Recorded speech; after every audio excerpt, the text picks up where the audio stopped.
Tim, first question on the right side in the back. Hey, Ime, Tim Reynolds of the AP. After you left San Antonio, you went to a couple pretty intense situations in Philly and Brooklyn. And how much did the experiences you went through there sort of prepare you for the roller coaster that you were about to get on with this season? And sort of, if you applied any of it, I mean, it's well chronicled. Obviously, you guys have been really good the last 50 games, and you were struggling the first 50 for a lot of reasons. How much did going through those situations there help you out at the start of this year?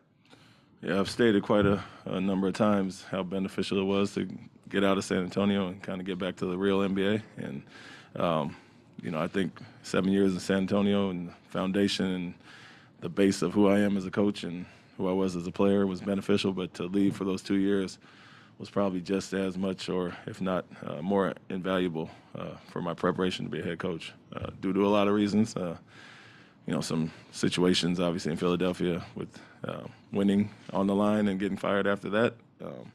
Brooklyn, an intense situation with a win-now mentality and some superstar players. And I think all that boded well for me going forward. Like I said, San Antonio is a little bit of fairy tale Boy Scouts and do whatever you ask. And I need to get back to the real side of the NBA that I was in as a player. And I think that helped me navigate some of the things earlier this year. Dan? Hey, Dan Wicke with the Los Angeles Times. Your first taste of the NBA came with the Lakers and for a 10-day deal. I'm curious, you just mentioned San Antonio was the foundation of who you were as a player, but what do you remember about that 10-day span, that first real taste of this league? How did that kind of inform the rest of your career? Yeah, I had a really good training camp in Hawaii the year when Peyton and Malone came, and was, I think, the last cut to some veteran guys, Brian Russell and some of those guys they brought along. And so I was confident in what I did there. Kobe's shoulder popped out, and they called me up and got on a red eye to play against Denver. But in the first game and even in that 10-day, I played well enough to probably stick, and I heard that was a plan. So it kind of just boosted my confidence. We had some injuries to bigs, and they had to replace some bigs, and I was a casualty of that.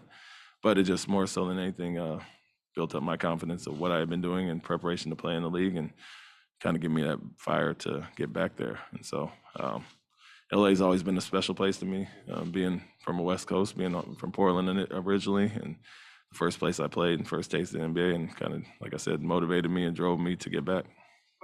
To be at this point now, and obviously there's more for you to do and the job isn't done, but that it could have started just with like a 10-day thing. Did you ever think about, like, if those 10 days had gone differently, like how maybe things could have been different?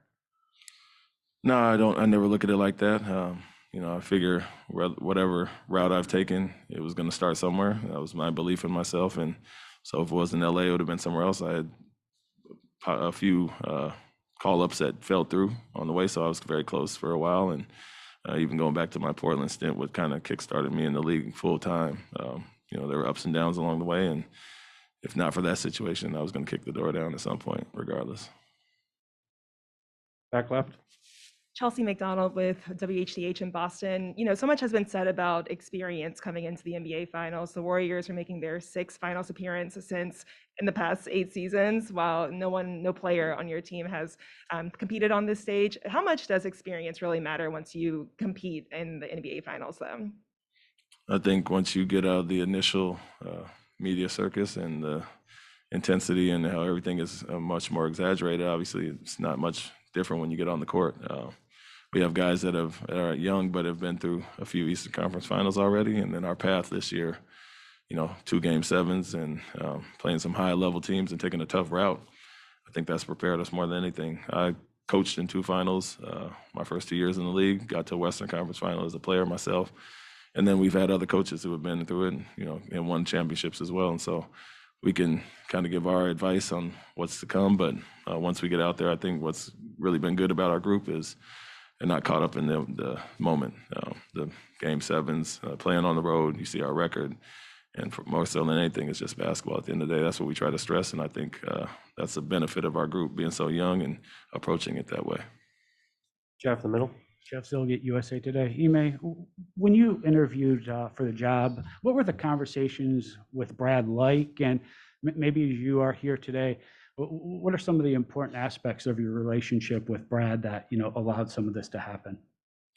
More so than anything, it wasn't about, obviously you talk about the expectations and the standard of the organization, but really basketball philosophy and where we wanted to go as an organization and the way I thought the game on both ends, the way I related to people was a big part of it, and how we could push the group forward. And so very natural in the interview process, the original Zooms, and then in person with Brad, we kind of hit it off from the get-go and thought the same way. And so we obviously felt comfortable, and there were some benefits of working with somebody who feels the same way. And so with him, it's been great. Different situation. A lot of people may not think is appealing, but I think it's only a benefit to have a guy that's coached for 7-8 years in the building with the same guys down the hall, talk about every situation he's been through and kind of lend his support as far as that, but also step back and let me do my thing. And so I think it's only been an added benefit, and in a unique situation, it's helped out this year for sure. Joe here in the second row. I heard what you said yesterday about Smart and Williams, but how do you plan on listing them for tomorrow's game? And then with assuming Marcus is questionable tomorrow, does he have a chance to play his way off the injury report, or is this an injury that is going to slow him down for the whole series? No, Marcus is different than Rob. It's a sprained ankle, and once the swelling goes down and the pain goes down, that can obviously improve his situation as far as that. Rob's a little different coming off the surgery, and the amount of games we played in that 17-day span every other day, and the toll it took just naturally, besides the bone bruise he took against Antetokounmpo. So his will be listed as day-to-day the rest of the way, how he reacts on it. And we've kept his minutes lower in the last few games against Miami, and his availability has been up and down based on that game. And so his is a true day-to-day situation, where Marcus's is specifically a rolled ankle that'll get better as time goes. They are both, yes. Melissa, right here. Hey, May. Melissa Rowland, Fox Sports. You talked about your time in San Antonio. I'm curious, have you been in touch with Pop at all? And if so, what advice has he given you? We haven't talked yet. We text, and I missed him on the call. He left me a voicemail on the plane yesterday, but I know he's watching through other people letting me know. And I've said it this year, as an assistant with him, I saw how he was bothered throughout the playoffs for years by other assistants that left. And I said I was never going to be the guy to do that. And so haven't really talked to him much other than we played him and had some dinners this year. And I know he's watching. Left a nice voicemail after we made it, and we'll talk at some point. But he has helped me throughout my career, and he understands what the situation is, being through it so many times himself, that he's pretty similar to me as far as that, not trying to bother anybody. And so I know he's supporting, and I've heard through other people, and we'll talk at some point. On your left. You've kind of talked about the different styles of leadership on this roster, but Marcus specifically, he starts the year kind of calling out Jason and Jaylen for their playmaking. January, he has a moment where he's telling everybody he loves them. It feels like he's kind of been trying to find that sweet spot of, tough love or, going a little easier on guys. And, you've kind of gone through the same thing here, I'm sure. What has just been that process like of Smart, but really everybody finding the harder way to do things leadership wise, or maybe the more, soft hand?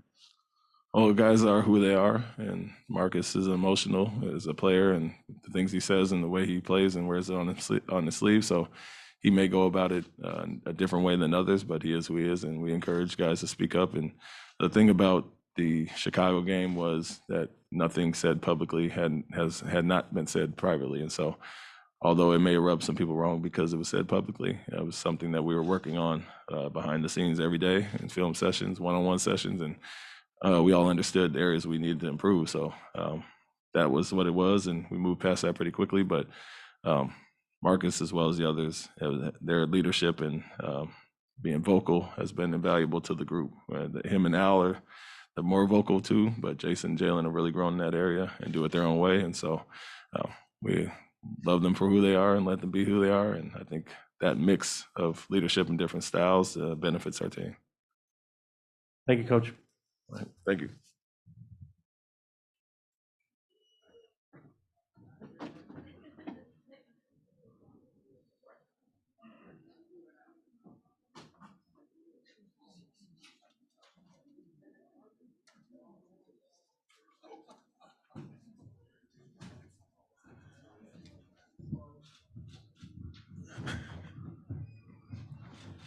Questions for Jaylen?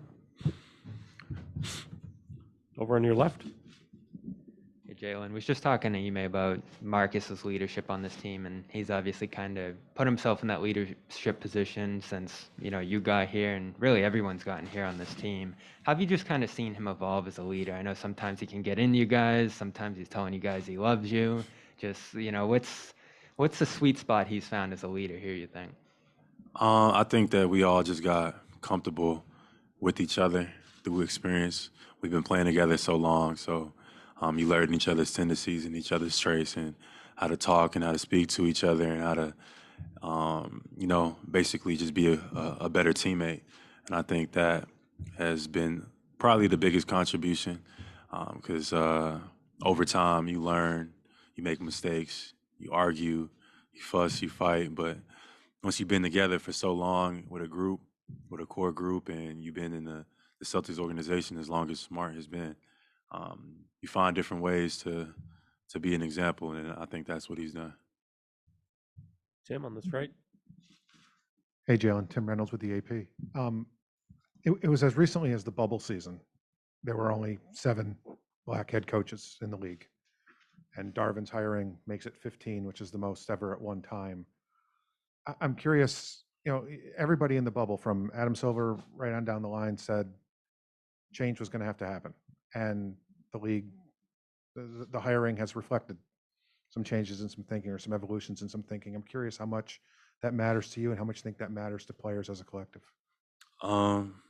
If you're asking me, I don't understand what took so long, to be honest. I think that, of course, now it's a great thing to see, and you see a lot of coaches that are getting the opportunity to flourish in these moments. Ime is a product of that. First year head coach in the finals, which is I don't know how many times that's been done before, but just overall, I think that's just an example, and not just in the NBA, but in our society as a whole. Just opportunity is important, and a lot of times we look at like things like that as more so.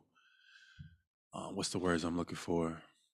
There's things that systemically go on that keep people out of positions that may go unnoticed, like opportunities, et cetera. But those make the biggest differences in the world.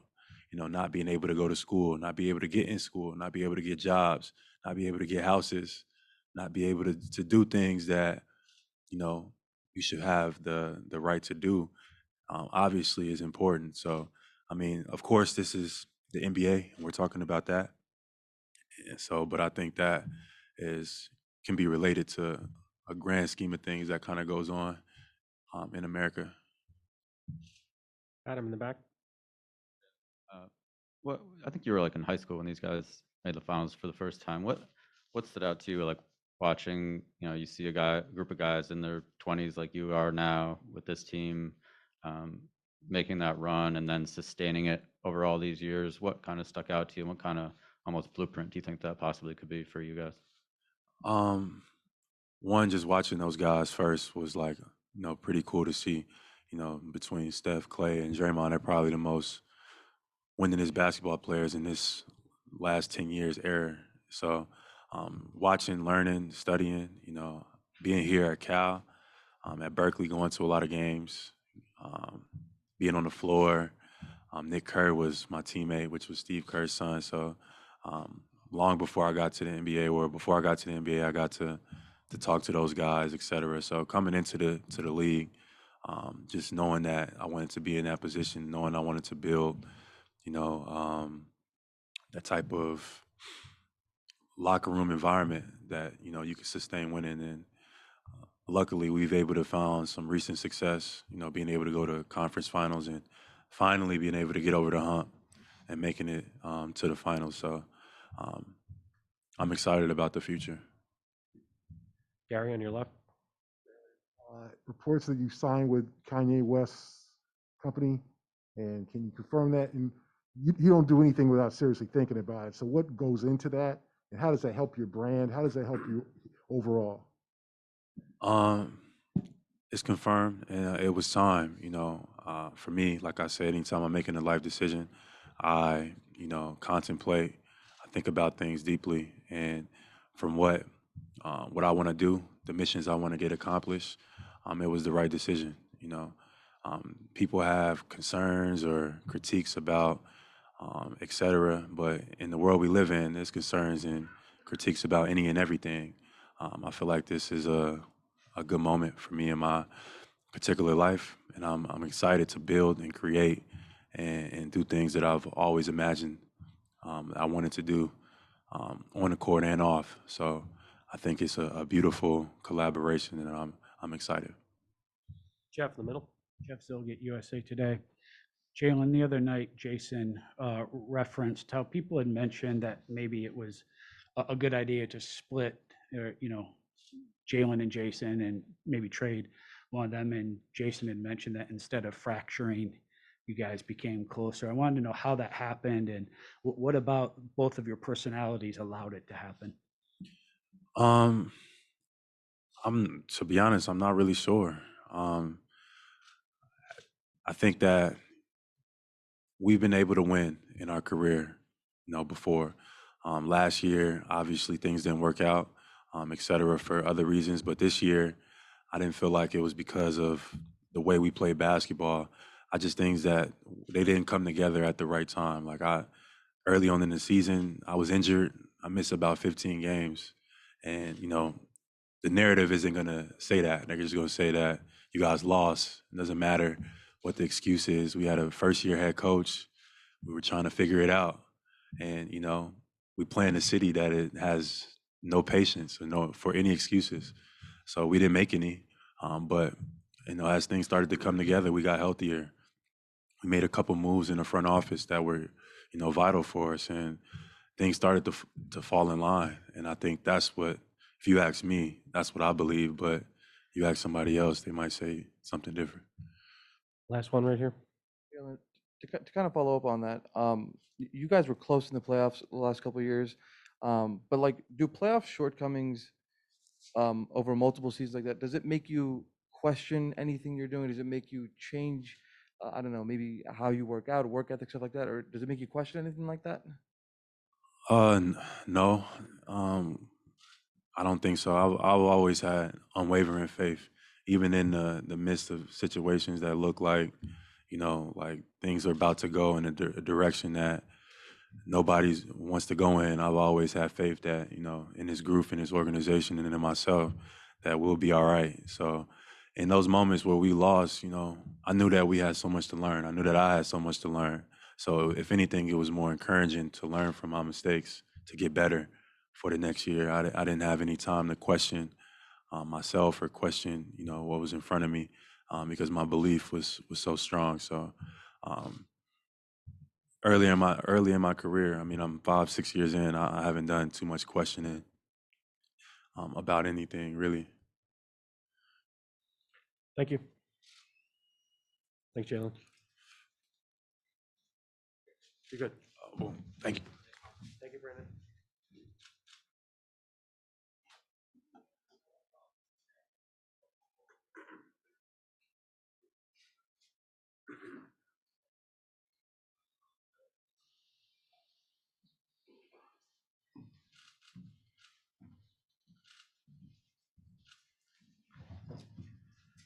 Okay, questions for Marcus? First question on the left. Hey Marcus, congrats on getting here. Early in the season, you had that moment where you could kind of push Jaylen, Jason to become better playmakers, and then in January you had a moment where you had just gotten back from injury. You're telling everybody you love them in Washington there, and it seems like you just have these different kinds of leadership tactics that you've tried not only this year but throughout your career. Did you have to kind of try different things with this group to see what works and what doesn't as a leader? No, it's just being me. Everything, when I told those guys I love them, I meant it. What I mean? We all been through some things individually. Al, Jaylen, a couple of those guys that's been here with me. My mom passed. They flew all the way to Dallas to the funeral. So that was for real. It wasn't no tactic. It was nothing. That was just me being who I am, and it was being true. We have a special bond outside of basketball. And to be able to go to war with those guys makes that bond even stronger. So, but me just being me and helping my teammates in any way I can. I know what it feels like to be going through something individually and, just be keeping it in or, struggling with it. So, I just wanted to let them know, we can express it here. We can talk about it, whatever we need, man. We're brothers and that's what it is. So, whatever I can do to help my teammates, I'm going to do it. And if that's, talking to them, sitting down, if that's chewing them out or getting on them for something that, they know, we all know that they shouldn't or should do, and vice versa with me. And I think that's what makes our bond even special. Joe over here. Hey, Marcus, 2 questions for you. One, with your ankle, how much do you feel like that was limiting you in the last round? And then when you spent time with Steve in China, what were just some things that you got to learn about him? I mean, the ankle was it's a pretty serious injury. I'm thankful to let alone play, be able to still be walking. It hurt, but my mom always told me, if you're gonna be on the court, you can't make excuses. If you hurt, then sit your tail down. So, if I'm gonna be out there, no matter how much pain I am, I can't let it affect me. And then, Steve, it's a great guy, great coach. We all know this. But, to be able to experience it, personally, firsthand up front, it's remarkable, man. He's a great guy. The way that he thinks, the way that he thinks about the game, others. I think we all seen his speech over what happened in Texas. He's very passionate. He means that. And, that's from the heart, and you can't take that away. So, I like that type of person. That's who I am. So, that was a bond right there, and that's what it is. And he's done a great job with these Warriors over the years, and it's going to be a fun matchup. Mark over here on the right. Hey, Marcus. Jaylen just said that you guys play in a city that doesn't have a lot of patience. When you guys were sort of working things out earlier this year, just against that backdrop, and there was a lot of criticism on the outside, just how did you react to that when you heard a lot of that stuff? I've been here in this city for 8 years playing for Boston, and I've heard everything. So for me, it was a normal day in the office. Like JB said, we play for a city that's very impatient. They have every right to be. The things that they've accomplished, it's kind of hard not to be impatient. So we understood it, we get it, and it just helps us strive to even, go out there and please that impatience that they have. Is fuel to our fire. Jared in third row. You were just talking about the relationship with your teammates. Over the years, you've never really held back, and your play style has never really held back. What do you think you've done in both the way you lead by example and the way that you also communicate with others to earn that level of autonomy and respect? One, giving respect. In order for you to give it, you got to give it. To receive respect, you got to give it. So, I respect my teammates to the fullest with my play. With my words, my actions, and they all know that everything I say and do is going to be honest and true, and it's real. And when you're a real person like that, it's kind of hard for people not to respect you, for people not to understand who you are and like you. So my teammates get it, and they know that whatever it is, it doesn't matter. If I've done something bad, wrong, that they feel they can talk to me, and vice versa. If I've done something right, they're going to give me my roses, and vice versa. Any other questions? Over back on the left. Steve Kerr said that you remind him you're kind of like a guard version of Draymond on defense. Would you agree with that? I would, and that's a great comparison. It's an honor to be compared to a guy of Draymond's caliber. Champion, great leader, great defender, and he does what he does very well. So I like to look at myself as that way. And I definitely take some notes on Draymond and, the way that he leads, the way that he plays the game. Anyone else? Thanks, Marcus. Thank you.